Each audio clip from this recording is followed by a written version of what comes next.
Assalamu alaikum everyone. Welcome to my YouTube channel. I hope you people all are doing great and awesome.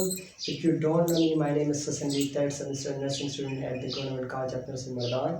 And आज हम आ गए हैं English lesson number 4 में. So आज हम पढ़ेंगे वही कि ये सब्जेक्ट क्या होता है, ये वर्ब क्या होता है, ये ऑब्जेक्ट क्या होता है, मतलब सेंटेंस के जो पार्ट्स होते हैं तो वही हम पढ़ेंगे. ठीक है. So let's dive in. सबसे पहले हम अंडरस्टैंड करेंगे सब्जेक्ट को और प्रेडिकेट को. ठीक है. सब्जेक्ट क्या होता है और प्रेडिकेट क्या होता है. सब्जेक्ट को हम कहते हैं डूअर ऑफ एक्शन या one form we talk about. कैसे? लाइक मैं एग्जांपल देता हूँ. Birds are flying in the air. Birds are flying in the air. what are flying in the air? So these are called birds. So ये birds जो है ना, यहाँ पर क्या है? सब्जेक्ट. ये डूअर ऑफ एक्शन है. ठीक है. That's why it is called a subject. यहाँ पर एक और एग्जांपल है. English is my favourite subject. तो जो मैं कह रहा हूँ ना, one whom we talk about, ये एक ऐसी चीज़ है जिसके बारे में मैं बात कर रहा हूँ. तो ये यहाँ पर क्या है? एक सब्जेक्ट है. English is my favourite subject. What is my favourite subject? English. तो ये यहाँ पर क्या है? एक सब्जेक्ट है. ठीक है. अब क्वेश्चन ये है कि हम सब्जेक्ट को पहचानेंगे कैसे, तो उसका एक ट्रिक मैं आपको बताऊंगा. लेकिन इससे पहले हम अंडरस्टैंड करेंगे प्रेडिकेट को. ठीक है. प्रेडिकेट क्या होता है? देखिए, एक हमारे पास सब्जेक्ट होते हैं और सब्जेक्ट के अलावा जो सेंटेंस का पार्ट होता है ना, उसी पार्ट को हम कहते हैं प्रेडिकेट. प्रेडिकेट को हम इस तरह डिफाइन करते हैं. Part of a sentence that has verb and knowledge about subject. Part of sentence जिसमें वर्ब होता है और सब्जेक्ट के बारे में जो नॉलेज होती है, जो इन्फॉर्मेशन होती है, वो होती है. ठीक है. लाइक मैं कहता हूँ ना, birds are flying in the. तो ये बर्ड्स हमारे पास क्या है? सब्जेक्ट. और बाकी जो पार्ट है ना, जिसमें सब वर्ब है और बाकी नॉलेज है, तो ये हमारे पास क्या है? प्रेडिकेट है. ठीक है. इसके अलावा आप दूसरे एग्जाम्पल में देखें. हमारे पास ये English is my favourite subject. तो ये इज़ माई फेवरेट सब्जेक्ट क्या है? प्रेडिकेट है. और प्रेडिकेट से जो पहले है, ये हमारे पास क्या है? सब्जेक्ट. ठीक है. अब क्वेश्चन ये है कि हम सब्जेक्ट को पहचानेंगे कैसे सेंटेंस में. ठीक है. तो उसका दो ट्रिक है कि मतलब आप इससे क्वेश्चन करते हो. ठीक है. इस पर क्वेश्चन करते हो. किस तरह क्वेश्चन करते हो? हु एंड व्हाट पर. Like birds are flying in the air. आप क्वेश्चन करें who are flying in the air. So ये जो हु का आंसर देता है ना, ये हमारे पास क्या होता है? सब्जेक्ट. ठीक है. Who are flying in the air, the answer is birds. So that's why it is subject. इसके अलावा दूसरा एग्जाम्पल है.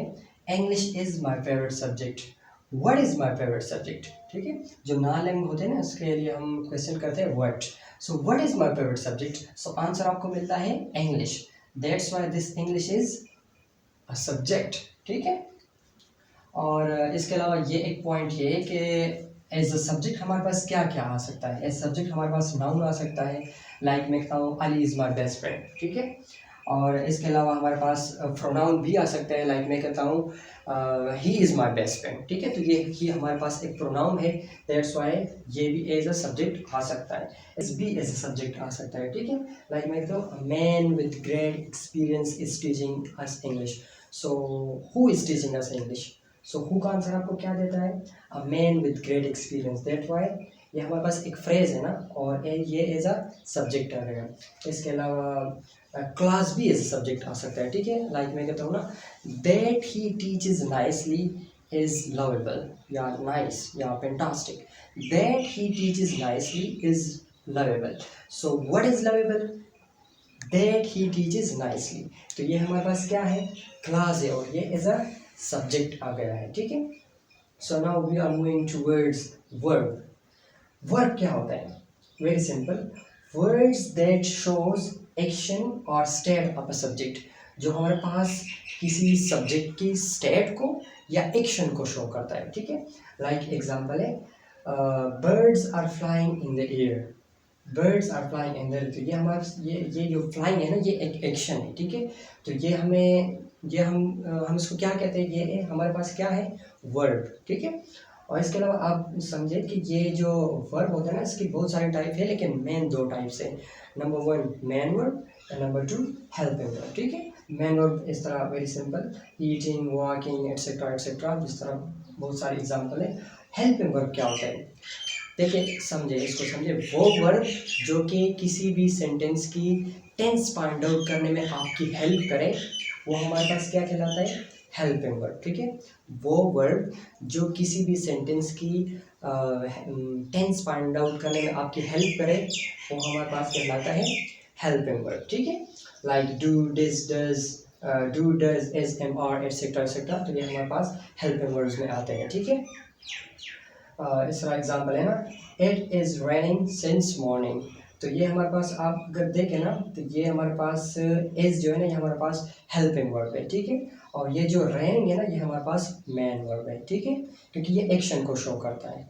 और इसके अलावा ये हमारे पास स्टेट को कैसे शो करता है, how a verb can show state, ये इस तरह मैं एग्जाम्पल देता हूँ, English is my favourite subject, तो ये इस देखें ना यहाँ पर, ये हमारे पास एक स्टेट को शो कर रहा है, ये एक्शन नहीं है यहाँ पर। ठीक है, ये स्टेट है, दैट्स वाई ये जो इज है ना, ये भी हमारे पास कहलाता है वर्ब। ठीक है, okay, so now we are going to discuss what is object. Object हमारे पास क्या होता है, इसको हम इस तरह डिफाइन करते हैं कि one that is affected by action of subject, जो कि सब्जेक्ट का एक्शन होता है ना, उस पर जो इफेक्ट होता है। ठीक है, जिस पर इफेक्ट होता है, या फिर हम इस तरह सिंपल लैंग्वेज में कहते हैं कि सेंटेंस में जिस पर काम हो रहा हो, ठीक है, तो उसको हम ऑब्जेक्ट कहते हैं। ठीक है, या फिर इस तरह हम डिफाइन करते हैं कि receiver of action of subject, subject की एक्शन का जो रिसीवर होता है ना, वो हमारे पास क्या होता है, ऑब्जेक्ट होता है। ठीक है, इस तरह एग्जाम्पल में आपको अच्छे से क्लियर हो जाएगा। दैट्स वन, ओके, मैं एग्जाम्पल लिखता हूँ। Hamid,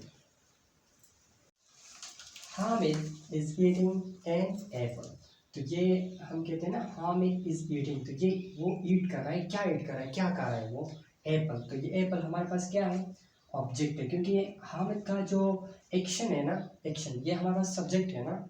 what is, who is eating an apple, Hamid, तो ये हमारा सब्जेक्ट होता है, सब्जेक्ट का जो एक्शन है ना, ईटिंग, ये कौन रिसीव कर रहा है, apple, so that's why this apple is called as a object. ठीक है, so that was all about subject, predicate, subject, verb, object. I hope so आप लोगों को बहुत अच्छे से क्लियर हो गया होगा। अगर फिर भी आप लोगों को कोई क्वेश्चन है, so please you can drop in the comment section and I would love to answer. And the next lesson we will discuss types of sentences on the basis of structure. ठीक है, structure की base पर जो sentence के हमारे पास types होते हैं ना, तो वो हम अंडरस्टैंड करेंगे। वो हमारे पास simple sentence, compound, complex, compound, complex, तो इंशाल्लाह in the next lesson we will discuss all these things. So stay tuned for the next lecture. I will see you in the next lecture. Bye bye.